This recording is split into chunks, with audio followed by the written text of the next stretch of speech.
Hola, pónganse cómodos y busquen sus auriculares porque hoy les voy a dejar esta otra historia real. Esto ocurrió en 1984, cuando una familia, formada por el padre, la madre y dos niñas de 5 y 3 años de edad, vivían en una pequeña casa muy humilde, por cierto, aclaro que era prestada. En ese tiempo, todo a pesar de la pobreza, parecía ir bien, hasta que de la nada, en la casita, comenzaron a suceder algunas cosas extrañas. El inodoro daba la corriente, y no habían cables ni nada que pasara por ahí, el piso de la única pieza que tenían, se hundió como si hubiera un pozo debajo, pero no había ninguno. La madre tenía unas pequeñas macetas, en la ventana de la cocina y todos los días, tenía que agregarle tierra, porque era como si alguien, rasguñara dicha maceta, sacándole la mitad de la tierra. Por las noches se sentían pasos, uno que otro ruido, las puertas se cerraban, como cuando uno está muy enojado y las avienta. La pequeña de 5 años, Lucy de la nada salía, a un pequeño patio de tierra y comenzaba a cavar con sus manitos hasta llegar a hacer un pozo, enterraba todo lo que veía a su alrededor, llaves, relojes, monedas, hasta un anillo. Obviamente los padres se enteraban luego, cuando buscaban dichas cosas y no la encontraban. Fue ahí cuando la pequeña les decía que según ella un ángel era el que le hacía hacer eso. Lo peor era que muchas cosas no fueron encontradas. Como ser el anillo de oro el cual pertenecía a un abuelo de la madre que había fallecido. Como aclaré antes, la familia era humilde y en una sola pieza dormían todos.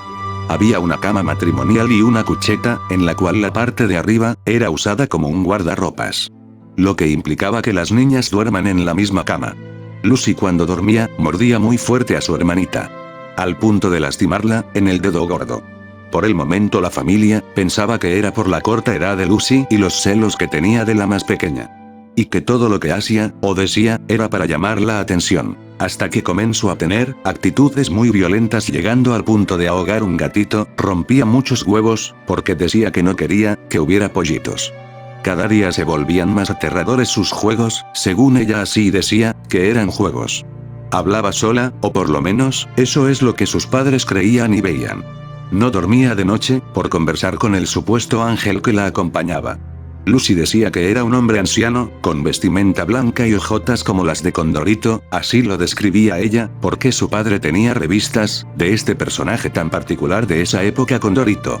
Lucy decía que este ángel, el cual la visitaba todos los días, le decía de que él nunca se alejaría de ella. No me dijo su nombre, por respeto a dicho ángel.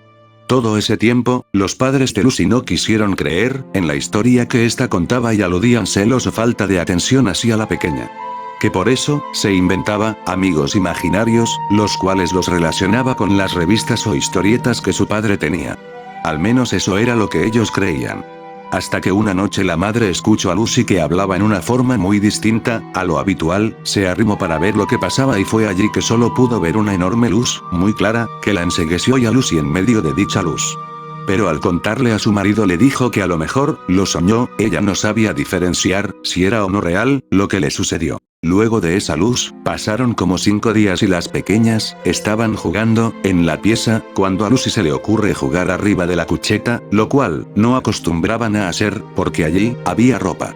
Fue allí cuando la más pequeña, casi se cae de arriba y Lucy, para que no la retaran, trató de agarrar a su hermanita y ella fue la que termina cayendo de la cucheta, pega con una mesita de un televisor, de esa que eran de fierro, los cuales sobresalían hacia afuera y se le incrustó en la cabeza y de allí pega con la nariz en la parte de abajo de la cama y luego cae tendida, con su brazo hacia atrás al suelo, desangrándose, con el fierro en su cabeza, arriba de la frente. Como dije antes, vivían en una casita prestada que daba al fondo de la casa de una tía de la madre de Lucy. La tía, al escuchar los gritos de su sobrina, corre para ver qué pasaba y se encuentra con la pequeña que al parecer estaba muerta, pero igual sale a la calle a pedir ayuda y la trasladan al hospital de niños. Pero como dije antes, la pequeña estaba muerta. En el camino la madre vuelve a ver esa luz enceguecedora que vio días atrás y comprende de que no había sido un sueño. Pero como por arte de magia o un milagro que aún no pueden explicar ellos, la pequeña Lucy vuelve en sí. Obviamente estaba quebrada en la nariz, la muñeca, y le tuvieron que sacar un pedacito del cráneo para quitarle el fierro de la mesita del televisor. Cuando Lucy se recupera por completo y es dada de alta del hospital, les dice a sus padres que el ángel la había tenido que llevar para que vea lo que él necesitaba que ella hiciera. Desde ese momento hasta el día de hoy, en el cual Lucy es una mujer de más de 40 años, asegura que su ángel está con ella, como se lo prometió el primer día, y que puede escuchar a personas que ya no están en este mundo y que sirve para ayudar a entender a los demás, de la existencia de ángeles y de la presencia celestial. Para confirmar esta historia, recuerdan el anillo de oro el cual no pudieron encontrar, que había sido enterrado en el fondo de la casa. Aclarando que ya no vivían más en esa casa por un desalojo. Se encuentra en poder de Lucy y lo más extraño es que nadie de la familia volvió a dicho lugar ya que fue demolido y se vendió dicho terreno. Si les fue de su agrado dejen me gusta y suscríbanse hasta la próxima.